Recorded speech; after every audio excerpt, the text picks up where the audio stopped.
Hello everyone, how's it going? Dr. Incompetent here, and let's play some more SKALD, shall we? Picking up where we left off, and we're exploring the garden maze, and we're going to just kind of move over here. And I do have a lantern. Oh, there's people in here though, look. Oh, is this a brazier? What is this? I can light it, maybe to help my way. Oh, these people have been celebrating. Okay.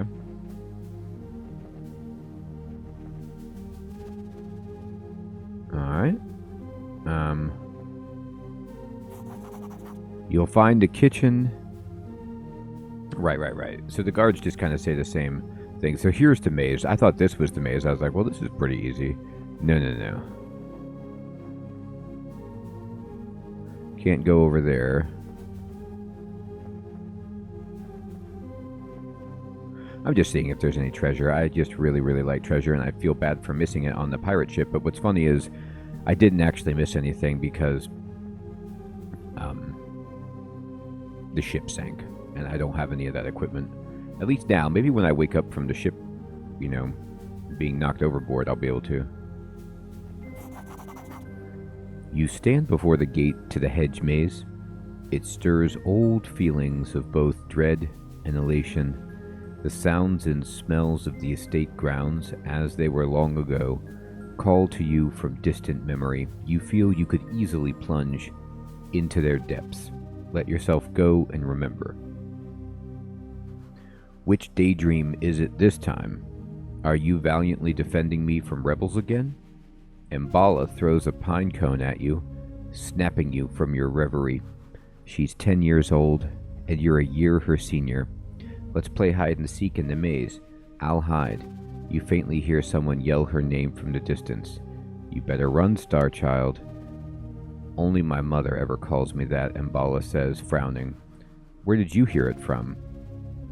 Before you can reply, she flings another pine cone at you and darts off into the maze. Give chase. You hear a man's voice yell Mbala's name again, much closer now. Either way, she's lost to you in the winding passages of the hedge maze. Your memory tugs at you, urging you on to the center of the maze.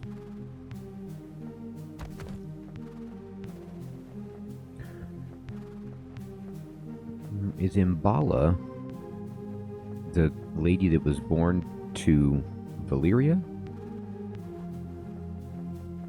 that I'm sent to go find?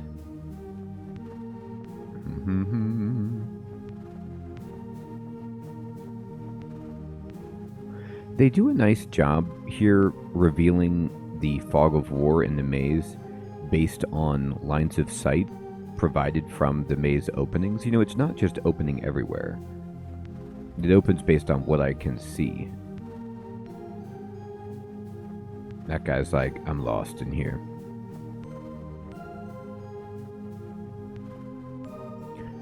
I'm quite lost, yes you are. Keep going, buddy. You'll find this subquest. You stand at the center of the maze. It feels much less impressive than you remember. The ornamental pond was once an ocean, the rock at its heart, a wind-swept island. You found me, daydreamer. You remember the tone of her voice and can almost see the impish 10-year-old girl wading through the pond. Why do you always come here? I like the water. It's so calm. Mbala shoots you a mischievous look. You notice the faintest tang of ozone. She makes a slow-motion hop through the water, her fingers trailing the pond's surface where water and skin meet. Strange colors bleed and spread across the surface. Mbala, you'll get in trouble. Stop it. Mbala moves her fingers across the water's surface like a painter's brush. Colors spill across the pond, and for a sleeping moment, you fancy that you can see cloud-topped mountains. Or was it the ramparts of an impossibly large city reaching towards the heavens? The silence is shattered by a shout, along with the beguiling images. Mistress Mbala, the master requests you in the house, immediately. That's my father. Something's wrong.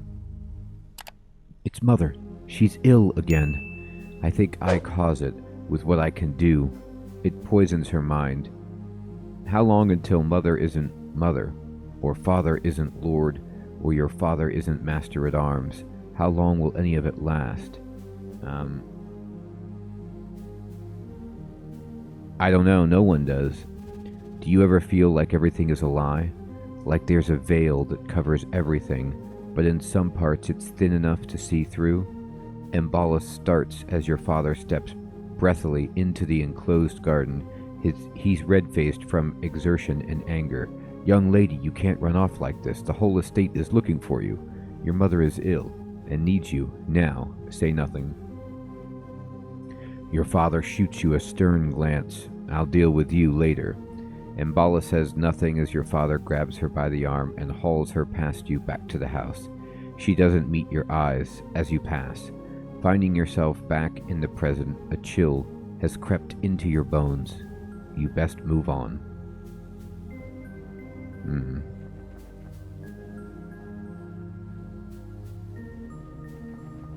So this is the center of the maze.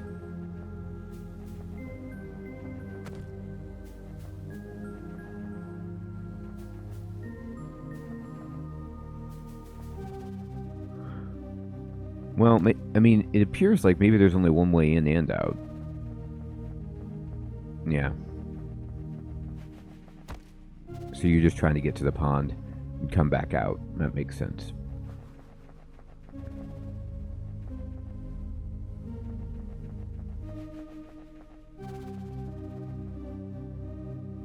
Alright.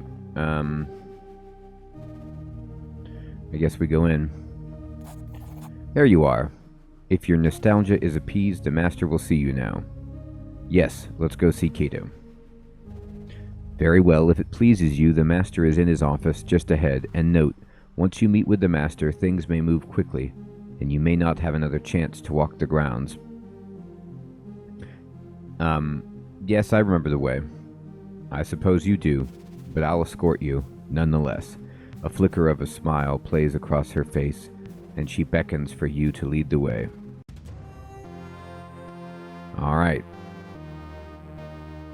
She's in the party.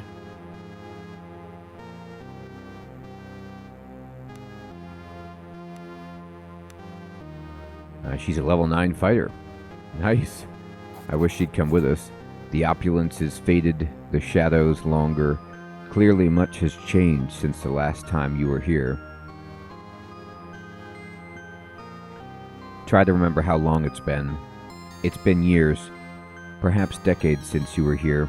Not since your father was the house arms master, not since. You must have your wits about you, and perhaps now is not the time to dwell on painful memories. Not since your father's exile. You were no more than 12 when you were driven from the household. Hard were the years that followed. The mercenary life is bloody and unforgiving. Those years stole your childhood, and eventually they took your father too. But your father had always insisted, to his dying breath, that his failure had been his own, that he had gotten the fate he deserved. The memories are painful, nonetheless. Be on your way. Okay.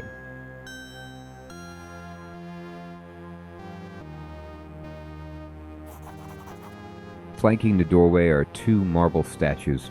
The craftsmanship is stunning, but the sight of the 2 women depicted fills you with sadness. Examine them. One you recognize immediately. Valeria Baron, the mistress of the house. You remember her as a gray ghost, absent and unwell. The other statue depicts the girl you knew so well, Mbala Baron, daughter of the house, and now a woman grown strong and clear-eyed. Her likeness has none of her mother's cowed timidness. How is Mistress Valeria these days? The mistress is vacation in the countryside, Lyra answers curtly. And what of Mbala? Lyra's eyes flicker ever so slightly. We should hasten to Master Baron. He's long been impatient to see you. Be on your way.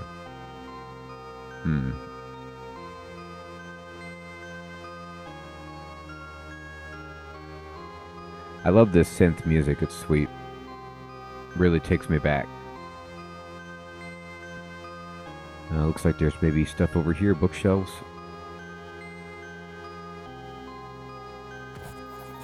There he is. Cato Baron sits tall in a tasteful but modest reception room. He looks less imposing than you remember, and with a few more crow's feet.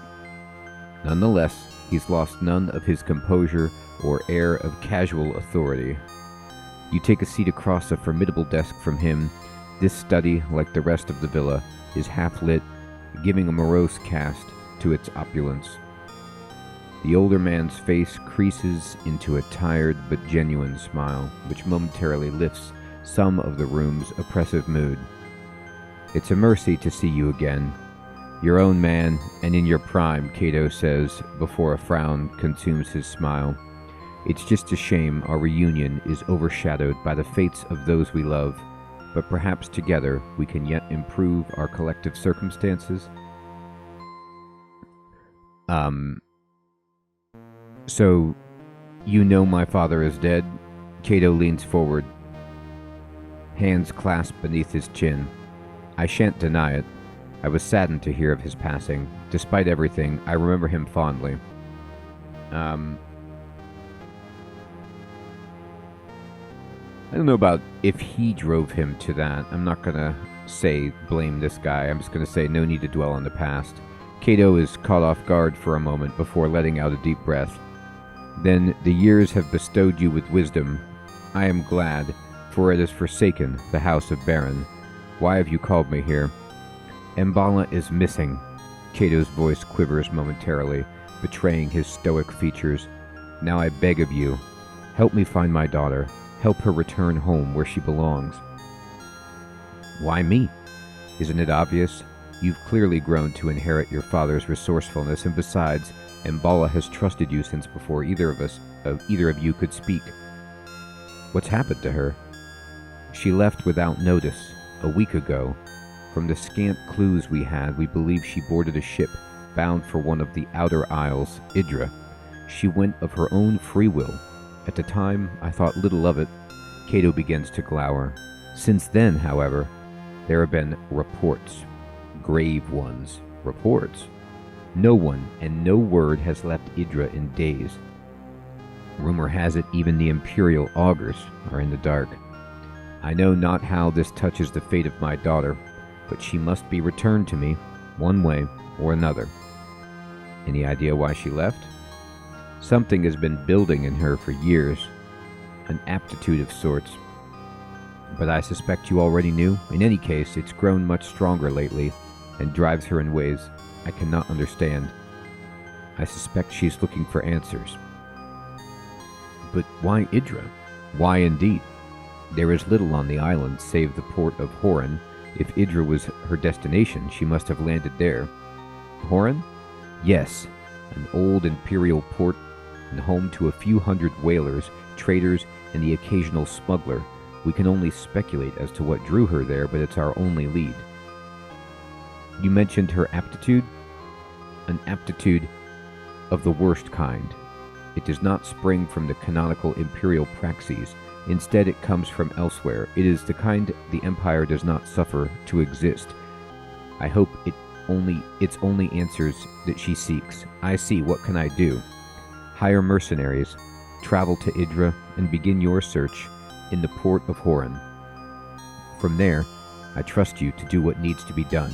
Spare no cost, just bring me back my daughter." "Mercenaries?" "Yes. If nothing else, the port will be dangerous enough. That is why I have summoned a Roland Grey-Eye to meet me, a crude but effective sellsword that I've made good use of before. He shall accompany you on this task." "Roland Grey-Eye?" "The man is a grizzled veteran. He may have slowed with age, but his experience and reliability more than make up for it. He's also much respected by similar men, and so will be instrumental in hiring a reliable crew. I'll take it into consideration." You know, like, as I'm playing this, first of all, I really like how the story is playing out. It feels like a great D&D campaign. Something that, an old school CRPG, I mean, to be honest, any CRPG should be, thinking about. I like the setup. I like the intrigue. But just for a moment, I want to talk about the still image that we see here of Kato and Lyra. And, you know, it's not one of those kind of more 90s animated ones where you would see the characters like attempting to talk with their mouths moving, or, you know, the games would try to make them more lifelike by adding motion and things like that. It doesn't do that. And I like that in this retro kind of a way. It just speaks, you know, it's like you're looking at a picture book and you have to fill in all of the details about, you know, what's going on and how they might be changing. But just this one image that we get is the information we have, and it speaks volumes, you know, of these two characters, and adds to the storytelling in a way that, you know, reminds me of my youth playing games like this. I'll take it into consideration. Kato shows you his upturned palms, beseeching, I know this thing I ask of you is fraught with danger, but this is your chance at improving your fortune materially and in honor. What say you? I accept, for Mbala's sake. Kato smiles softly, visibly relieved, and for a moment he looks like the man you remember. Have you any final questions or matters to discuss? Time, as I'm sure you appreciate, is of the essence. Let's just get on with it. Kato stands with poorly concealed effort. And, Dr. Incomp, you stand to meet his gaze. Return her to me. There is no other outcome of this affair. You have my word, Kato. Bam. Chapter 1. Now I'm back. I got experience. Oh my gosh, look at my portrait. Oh, I'm battered. I love when games show that you've been injured, or change your appearance based on, you know, like afflictions that you have. So, I'm level 2. I get 4 attunement and 2 vitality. For the first time in your life, you are overcome with a sense of purpose. The path ahead will undoubtedly be difficult, but you are certain it is the one you are supposed to take. Sweet. Oh, I look better. Leveling up heals you, I assume. These are the feats derived from your class. Place development points in them. Right. So I have 3. I'd really like to get some more spells.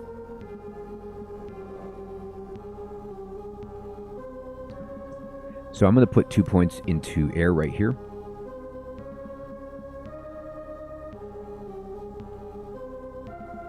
And then I have 1, which I can put in...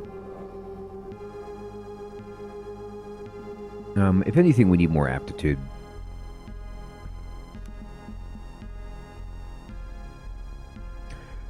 Yeah, let's go into this one then. Increase lore, spell burn. No, I'm going to put it in here to give myself more aptitude. Spell burn, what is this? Targets the character, deals 1 to 8 damage, and restores attunement. Oh, that's sweet. So I can hurt myself to get more mana. Love it. Increased lore just gives me pluses to that skill. Alright, I will save and exit. And here we go. And now I got, this is what I wanted, level 2 spells. Purge Invisibility, Mark of Haste, Binding Bolt, Steel Breath, Mark of Blurring. So, well, what does this one do? Oh, it just blinds them. I mean, that's good.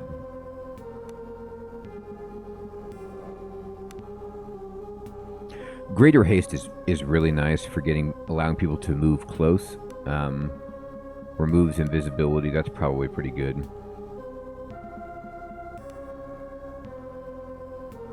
Steel Breath can target anyone, and so can Blinding Bolt. It's really nice to be able to just like crowd control and hit anybody. I like that.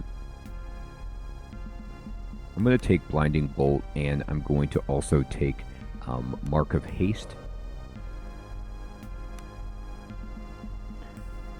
I don't deny I was hoping for some kind of AoE lightning magic, but you can't have everything. Water blocks your path. Okay.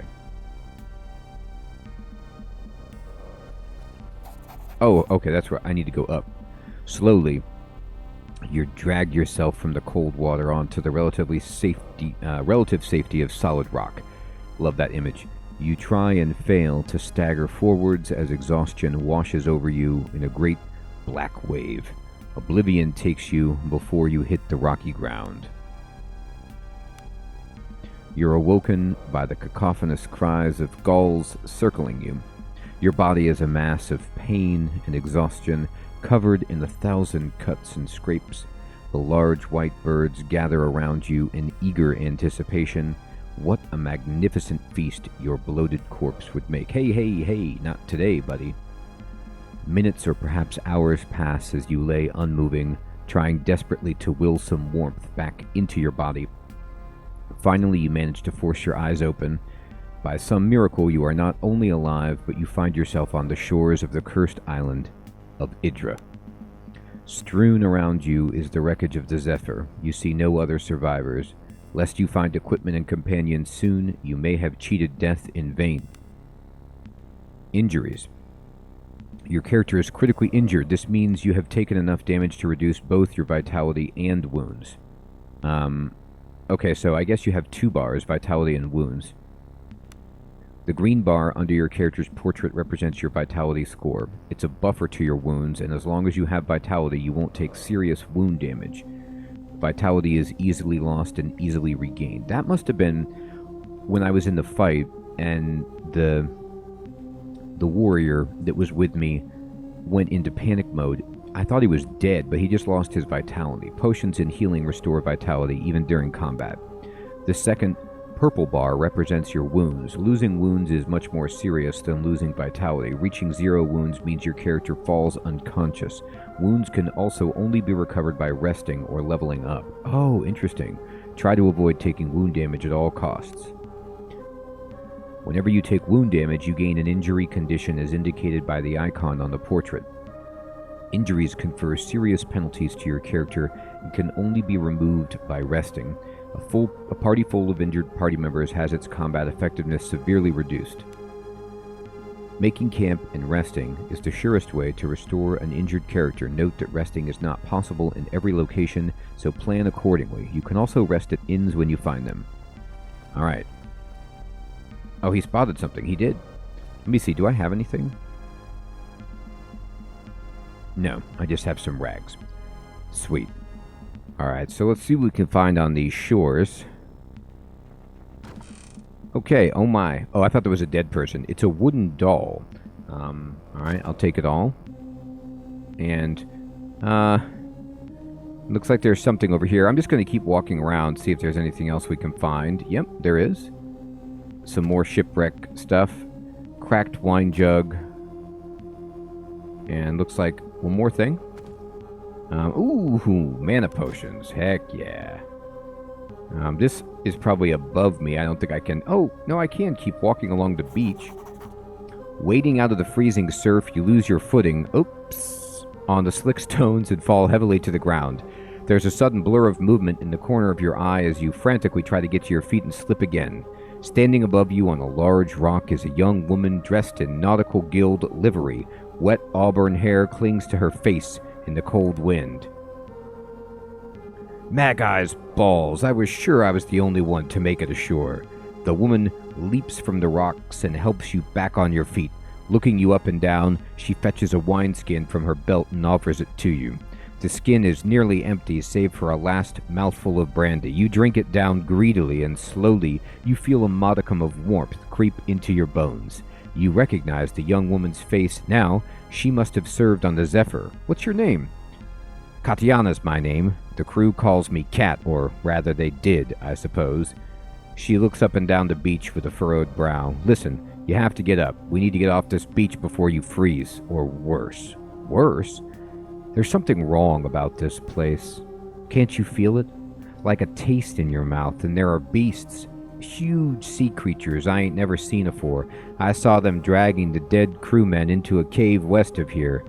At least I hope they were dead. Kat shudders. What do you suggest? We need supplies and shelter first.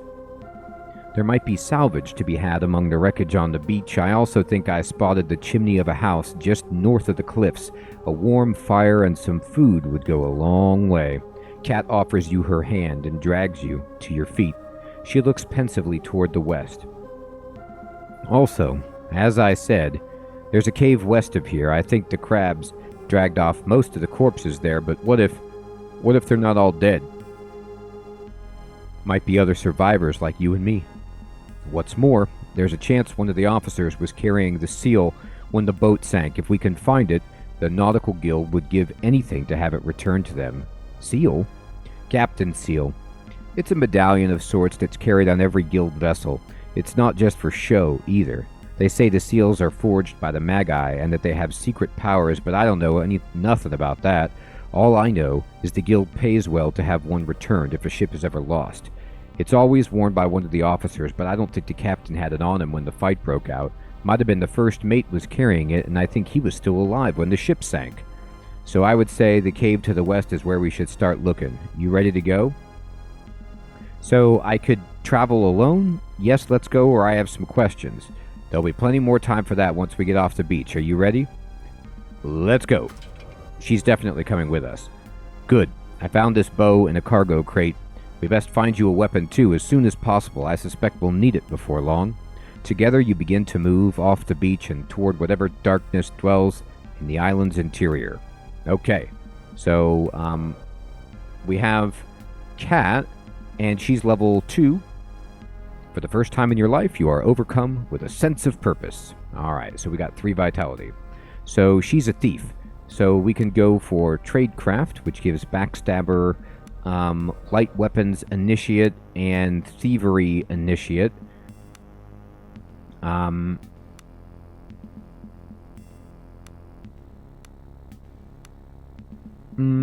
She's got a bow, so we could try to make her, more shooty, as opposed to backstabby. But at the same time, mobility is really good.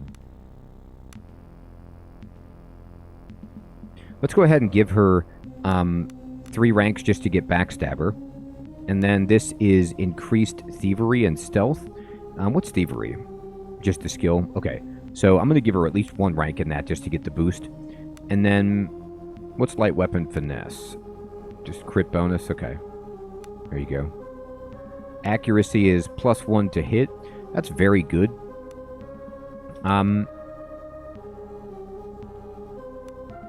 Increased initiative is pretty good.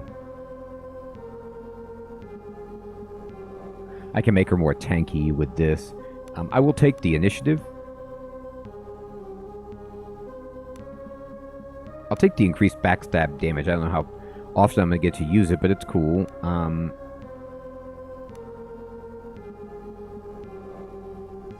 going to go with more mobility. Athletics is like a check, but then, once she gets this, she can get increased movement to just move around, the battlefield more, which seems good if you have a bow.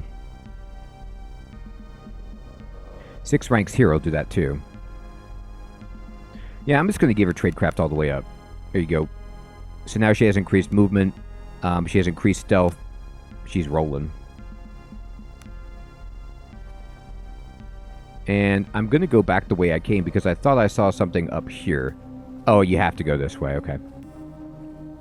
If you've not already done so, this might be a good time to level up. The white cross on the character portrait indicates your character is ready to level up. Click the portrait to access the character sheet and press the level up button. Okay, I'm going to actually stop, and I'm going to save it. It seems right.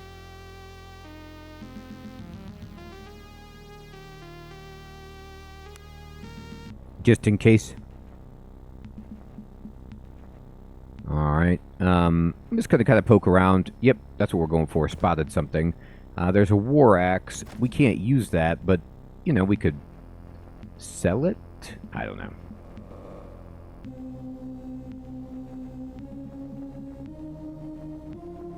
Oh, who's this guy? Oh my god. The Wreck Picker. A lanky man with skin like sun-dried leather stares slack-jawed at you. He's dressed in rags and with a wide-brimmed hat and a large bundle of scraps slung over his shoulder. Do Basilo's eyes deceive him? More ghosts? Or did the sea spit you back out alive? Not many are that lucky. Your eyes fall on the crude spiked club that hangs his belt. Who are you? Basilo makes his living picking at what the mother of maelstroms does not swallow, and it's been rich pickings as of late, crates and barrels and even the odd fleshy morsel.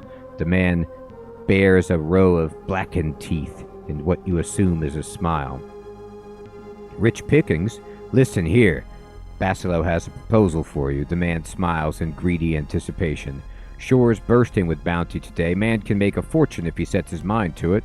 Better yet, no need for Basilo to risk his hide. You seem fit, and I've got coin. I'll buy whatever you bring me. Might even have a piece or two to sell if you're interested. Just beware them clippers. I'd rather end you right here. Clippers? Aye, crabs and critters and such. Growing large and strange this time of year. Get your leg in their clippers and they'll lob it right off, so best be careful. But not to worry, Basilo's always given them the laugh, even when he was wee. Must have been just as big back then, though it doesn't really feel that way. The old man's burrow furrows for a moment, and he's lost in deep thought. In any case, Basilo will be warming his bones up at the old abandoned farmhouse right behind us. Find me there. Okay, that sounds good. Wait, I had some questions. Not here in the cold. Find me at the farmhouse. Might even have some soup cooking for you. All right, buddy. The man slinks off into the fog, heading north. As his form dissolves into the nothingness of the mist, you can hear him muttering to himself excitedly. Great. Well, we met Basilo, the wreck picker, and we got Kat, a new person in our party. We got a bunch of backstory, and here we are on the shores of Idra, trying to put the pieces back together and figure out what's going on here in this tentacle crab-laden nightmare. Everyone, I hope you're still enjoying this series and this game like I am. Thank you so much for watching, and I will check you in the next episode. Take care.